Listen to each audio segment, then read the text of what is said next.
தலைவர் நமக்கு கற்பித்ததான் விமர்சனம் என்பது வெறும் சொற்கள் தான், நம்மை காயப்படுத்தும் கற்கள் ஒன்றும் அல்ல.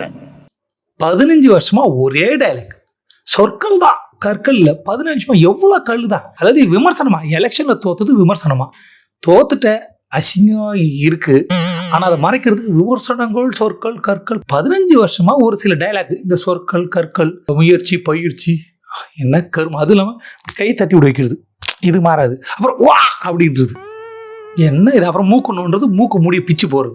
15 வருஷமா சில விஷயம் மாறவே இல்லை. இப்படி மாறாம இருந்தா எப்படி ஜெயிப்பீங்க? சொற்கள் தான் கற்கள். கடுப்பா இல்லையா? அங்க உட்காந்துக்கிற மக்கள் நான் கேட்கறேன், இதே டைலாக் எப்படிதான் கேட்குறீங்க? காது வலிக்கலையா? என்ன பண்ண யோசிங்க. ஒரு மனுஷன் கட்சி நடத்துறாரு, ஜெயிக்கணும், ஆட்சியை பிடிக்கணும். 15 வருஷமா ஒண்ணுமே நடக்கல, டெபாசிட் கூட வாங்க முடியல. இப்படி இருக்கிறப்போ ஒரு மனுஷன் எதுக்கு கட்சி வச்சுருக்கிறாரு?